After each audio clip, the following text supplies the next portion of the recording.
Hello friends, welcome to civil Saathi Vinay Sharma channel. तो आज जो हमारा टॉपिक रहने वाला है वो मोस्ट इम्पॉर्टेंट टॉपिक रहने वाला है, जो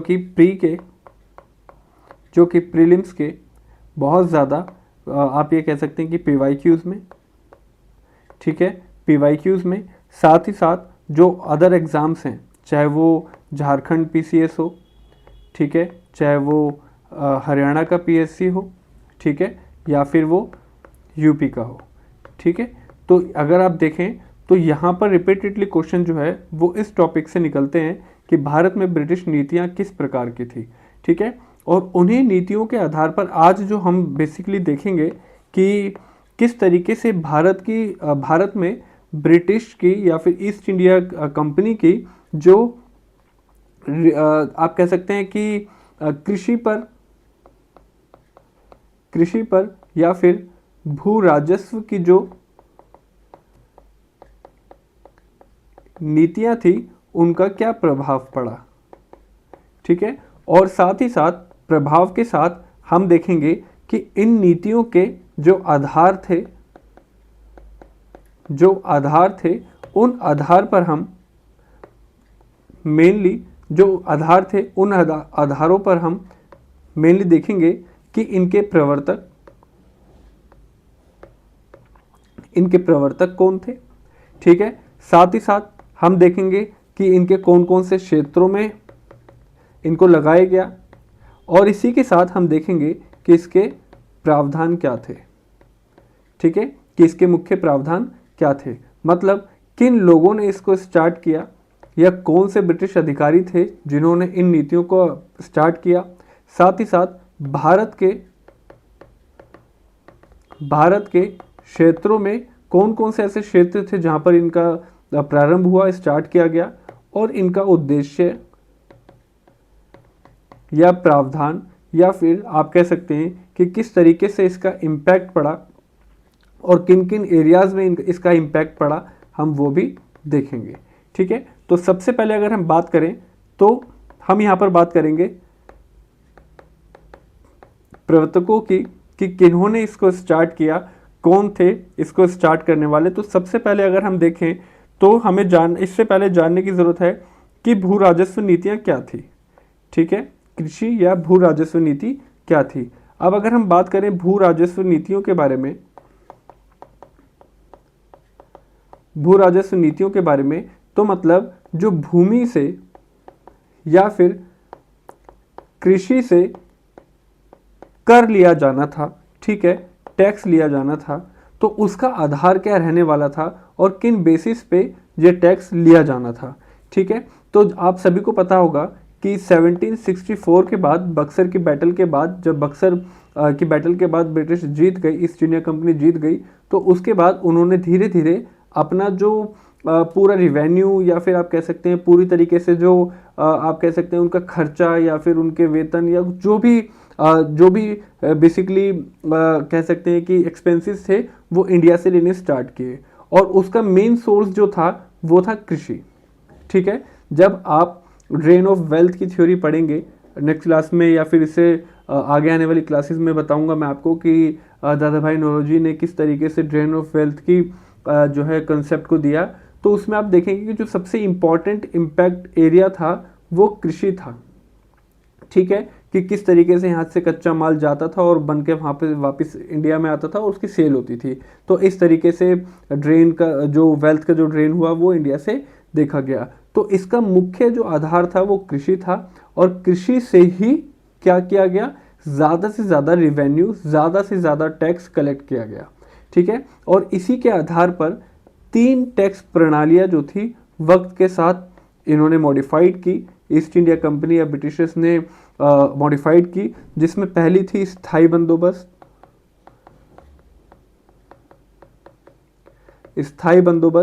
ठीक है, जिसको हम परमानेंट सेटलमेंट भी कहते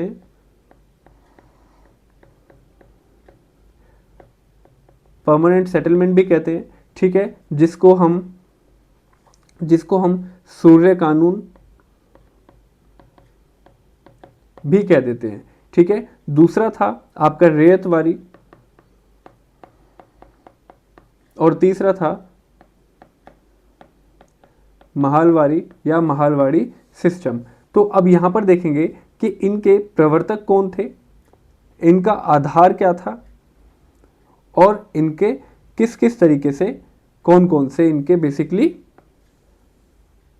इम्पैक्ट रहे इंडिया में। ठीक है, तो अगर सबसे पहले हम देखें प्रवर्तकों के बारे में, अगर हम प्रवर्तक के बारे में बात करें तो यहां पर स्थायी बंदोबस्त को जो लाने वाले थे वो थे भाई 1793 में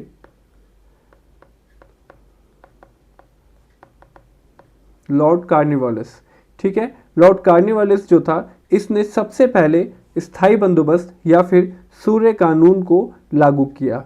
ठीक है, इसके अब सेकंड में जो हमें बात करनी थी वो थी इनके क्षेत्रों के बारे में, क्षेत्रों के बारे में कि कौन कौन से प्रमुख क्षेत्र थे, कौन कौन से इंपॉर्टेंट एरियाज थे जहां पर ये इंप्लीमेंट हुए। तो आप याद रखिएगा कि भारत का जो 19% भाग था, भारत का जो 19% भाग था, जिसको आप इस तरीके से देख सकते हैं कि लगभग भारत के बंगाल वाला एरिया, मतलब बिहार से स्टार्ट माना जाएगा, यूपी बिहार एक ही था, बिहार बंगाल उड़ीसा, ठीक है, ये वाला मुख्य एरिया जो था वो इसके अंडर में था। ठीक है, जिसमें मेनली कौन कौन से थे भाई, बंगाल, ठीक है, साथ ही साथ बिहार, इसके साथ उड़ीसा और उत्तर प्रदेश।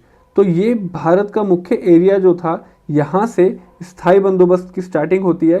स्थायी का मतलब आपको पता होगा, परमानेंट का मतलब आप समझते होंगे कि जो फिक्स हो। ठीक है, जो क्या हो, फिक्स हो, मतलब कि 19% का जो टैक्स है, 19% का जो टैक्स है वो क्या होगा भाई, फिक्स होगा। ठीक है भाई, क्या होगा, फिक्स्ड होगा। और यही फिक्स टैक्स किसको जाएगा, गवर्नमेंट को जाएगा, मतलब ईस्ट इंडिया कंपनी को जाएगा। ठीक है, कितना परसेंट जाएगा, 19%।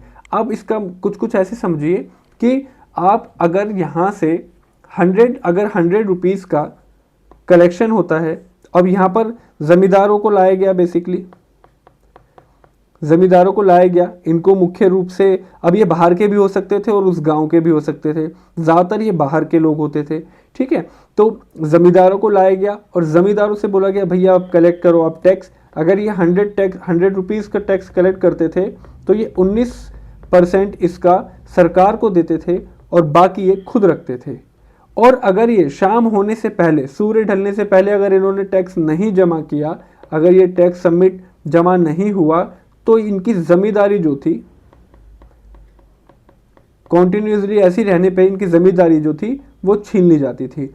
अच्छा, अब ये इतने चालाक थे जमींदार कि जमींदारी को खुद जानबूझकर भी सस्पेंड करवाते थे ताकि ज़्यादा से ज़्यादा पैसा, कलेक्शन का पैसा अपने पास जमा रखें और अपने ही भाइयों को, रिश्तेदारों को ये क्या करवाते थे, इस नीलामी में, जमींदारी की नीलामी में उनको अपनी ज़मीन दिलवा देते थे सस्ते दामों पे, और खुद वो मोटा जो क्या कह सकते हैं आपकी मुनाफा होता था वो खुद हजम कर जाते थे। ठीक है, अब यहीं से इनके कुछ आधार बने, मतलब कुछ इम्पैक्ट पड़ा सोसाइटी पर। वो इम्पैक्ट क्या था वो देख लेते हैं। तो सबसे पहले यहाँ पर जमींदार जो थे वो क्या बन गए भाई, स्थायी मालिक बन गए, क्योंकि नीलामी होने लगी और वही मालिक बनने लगे, स्थायी मालिक बन गए। कर जो था वो बहुत ज़्यादा अधिक था और साथ ही साथ स्थायी था, मतलब परमानेंट था। अब जो किसान जो पहले मालिक हुआ करते थे, जो पहले मालिक थे, अब क्या बन गए भाई, बटाईदार बन गए, मतलब अब सिर्फ वो वर्कर बन गए। ठीक है, वो सिर्फ क्या बन गए, वर्कर बन गए। अच्छा, ध्यान रखने वाली बात ये भी है कि ये वही किसान है जो वेल्थ ऑफ ड्रेन के टाइम पीरियड में कौन थे भाई, जब ड्रेन ऑफ वेल्थ स्टार्ट हुआ, जब धन निकासी स्टार्ट हुआ, तो उस टाइम पीरियड में इनमें से आधे से ज़्यादा किसान वही थे जो पहले के व्यापारी थे, जो हस्तकला या हस्त शिल्प में माहिर थे। और भारत में क्या हुआ, जब रेनेसांस का जब आपका इंडस्ट्रियलाइजेशन का पीरियड आया, तो उस टाइम पीरियड में ये ज़्यादा टैक्स के मार की वजह से गांवों में शिफ्ट हुए और किसान या फिर वर्कर या बटाईदार बन गए। तो इसको आपको जो है थोड़ा बहुत जो है वो मर्ज करके चलना पड़ेगा, ठीक है। साथ ही साथ ये बता ही दिया कि 19% या फिर जो है टोटल कर उगवाई का या फिर टैक्स कलेक्शन का जो 10th 11 जो पार्ट था वो सरकार का हिस्सा होगा, ठीक है। ये हमने बात कर ही ली। साथ ही साथ यहाँ पर अगर वो सूर्य डूबने से पहले, अगर सूर्यास्त होने से पहले अगर वो टैक्स को जमा नहीं करते ज़मींदार, तो ज़मींदार की भाई अगर ज़मींदार टैक्स जो जमा करके ज़मीन नहीं दे, अगर टैक्स नहीं देंगे गवर्नमेंट को, तो उनकी ज़मीन की भी क्या हो जाएगी, जब्ती हो जाएगी, ठीक है। ज़मीन की भी क्या हो जाएगी, जब्ती हो जाएगी। तो इस तरीके से ये इम्पॉर्टेंट जो चीज़ें थी, ये इम्पॉर्टेंट जो इम्पैक्ट थे स्थायी बंदोबस्त के, ये इंडिया पर देखने को मिले। वहीं अगर हम बात करें रैयतवारी की, तो रैयतवारी दो लोगों ने मिलकर स्टार्ट किया। ये कब स्टार्ट हुआ पहले देख लेते हैं। तो 1820 में इसको स्टार्ट किया गया और मुनरो के साथ रीड ने इसको स्टार्ट किया, ठीक है। मुनरो के साथ रीड ने इसको स्टार्ट किया कब, 1820 में। अब अगर देखें तो इसका इंपॉर्टेंट, अच्छा टैक्स देख लेते हैं। यहाँ पर हमने पहली टैक्स की बात कर ली अगर, तो यहाँ पर कितना % टैक्स था भाई, तो यहाँ पर लगभग 51% जो था वो सरकार को जाता था। तो टोटल टैक्स का 51% जो था वो सरकार को जाता था। एरिया क्या थे भाई, कौन कौन से मुख्य एरियाज थे जहां से टैक्स कलेक्ट किया जाता था, ठीक है। तो यहां पर हम देखेंगे कि ये मेजरली जो पार्ट था ये हमारा असम से लेकर आपका मद्रास और बॉम्बे वाला पार्ट यहाँ पर देखने को मिला, ठीक है। ये मद्रास और बॉम्बे वाला पार्ट हमें यहाँ पर देखने को मिलता है, जिसमें असम, मद्रास उस टाइम का मद्रास, आज का तमिलनाडु, कर्नाटका, केरला वाला जो एरिया है ये, और साथ ही साथ महाराष्ट्र, ठीक है, जिसमें मुख्यतः बॉम्बे, ठीक है। तो ये एरियाज थे मुख्यतः जो यहाँ से लिए जाते थे। अब यहाँ पर बात देखने वाली ये है कि ये जो रैयत होते थे ये किसान हुआ करते थे। कौन हुआ करते थे भाई, किसान हुआ करते थे। तो अब हमें यहाँ से इतनी बात क्लियर होती है कि भाई अगर हम रैयतवारी सिस्टम के बारे में बात कर रहे हैं तो इसका जो इम्पैक्ट पड़ने वाला है वो भी लगभग सीधा किसानों से गवर्नमेंट को जो है वो टैक्स पे किया जाएगा, ठीक है। और यहाँ पर सबसे इंपॉर्टेंट बात जो थी, सबसे इंपॉर्टेंट बात यहाँ पर ये देखने को थी कि भाई यहाँ पर सबसे पहले सर्वेक्षण या सर्वे स्टार्ट हुआ, भूमि का सर्वे किया जाएगा और उसके बिहाफ पे टैक्स लगाया जाएगा, ठीक है। तो यहाँ से कंफ्यूज होने की ज़रूरत नहीं है, क्योंकि ज़्यादातर जो सर्वे वाला पोर्शन है वो स्थायी बंदोबस्त में डाल के पूछा जाता है, जो कि गलत हो जाता है। तो आप ये याद रखिएगा कि सर्वे वाला रैयतवारी सिस्टम के अंडर में सबसे पहले स्टार्ट किया गया था, ठीक है। साथ ही साथ टैक्स जो था, कर जो था वो क्या नहीं था भाई, स्थायी नहीं था, ठीक है। कर जो था वो स्थायी नहीं था। इसको हर बार 20 से 30 साल में चेंज करने की बात की गई कि 20 से 30 साल में इसको लगभग चेंज किया जाएगा। और टैक्स का अमाउंट कितना था तो वो हम डिस्कस कर ही चुके हैं। 50% जो टैक्स था वो किसको जाएगा, गवर्नमेंट को जाएगा, ठीक है। 50% टैक्स जो है वो रेयत जो है वो कलेक्ट करके किसको देंगे, सरकार को देंगे, ठीक है। साथ ही साथ बात करी हमने कि सर्वेक्षण होगा, इवैल्यूएशन होगा, मूल्यांकन किया जाएगा और उसके आधार पर टैक्स लगाया जाएगा। और यहाँ पर सबसे बड़ी बात ये थी कि अब सरकार ने भूमि को रेतों को पट्टे पर देना स्टार्ट कर दिया। ठीक है, मतलब एक तरीके से किराए पे आप कह सकते हैं कि अब भूमि को रेत द्वारा, मतलब सरकार रेतों को पट्टे पे देने लगी, लीज पे देने लगी, और यहाँ से टैक्स सिस्टम का नया फॉर्म स्टार्ट हुआ रेतवारी से। इसी के साथ महारवारी अगर देखें तो महारवारी सिस्टम में सबसे इम्पॉर्टेंट बात थी कि इसको जो स्टार्ट किया गया था, ये लगभग पूरे इंडिया को कवर करने के लिए, ये तीनों मिलाकर पूरे इंडिया को कवर करने लगे। ठीक है, जिसमें मेजरली जो था वो नॉर्थ वेस्ट का जो पार्ट था, जिसमें पंजाब और मध्य भारत जो था ये ऐड हो गया। ठीक है, पंजाब और मध्य भारत जो था इसमें उसको ऐड किया गया। अब यहां पर पंजाब और मध्य भारत इसमें ऐड किया गया, और इसको लाने वाले 1822 में हॉल्ट मैकेंजी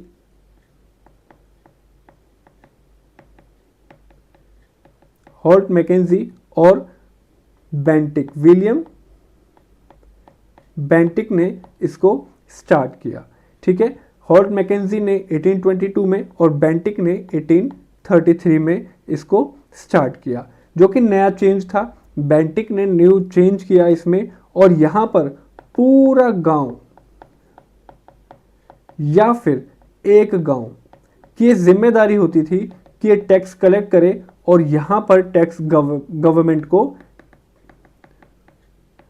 टैक्स कलेक्ट करे और फिर गवर्नमेंट को यहाँ पर दे दे। साथ ही साथ यहाँ पर जो टैक्स का जो स्टार्टिंग में जो रेट था, टैक्स रेट, वो लगभग 80% था, बाद में जाकर 60%, और बेंटिक के आते आते ये 30% रह गया। बेंटिक ने इसको 30% तक सीमित कर दिया। ठीक है, तो यहाँ आप समझ सकते हैं कि महाल का मतलब पूरा गांव या एक गांव के द्वारा कलेक्ट टैक्स को यहाँ पर देखा गया। तो आप ये देखिए कि कितने इजीली तरीके से आप ये देख सकते हैं कि, और साथ ही साथ एक मोस्ट इंपॉर्टेंट टॉपिक कि यहाँ पर भूमि का मानचित्र बनाना स्टार्ट हुआ। सबसे पहली बार भूमि का मानचित्र यहीं से स्टार्ट हुआ कि मानचित्र बनाया जाए, उसका रिकॉर्ड रखा जाए और उसके आधार पर टैक्स लगाया जाए। तो इस वीडियो में आपने देखा कि किस तरीके से जो राजस्व, भूमि राजस्व या भू राजस्व की नीति थी, उसमें किस तरीके से टैक्स कलेक्ट होता था और किस तरीके से वो आगे गवर्नमेंट को डिस्ट्रीब्यूट होता था। इसी तरीके की वीडियोस के लिए और साथ ही साथ यूपीएससी की प्रिपरेशन को और ज़्यादा स्ट्रॉन्ग बनाने के लिए आप मेरे चैनल को लाइक, सब्सक्राइब और शेयर कर सकते हैं, जिससे आपको और ज़्यादा अच्छा कंटेंट मिले। Thank you very much.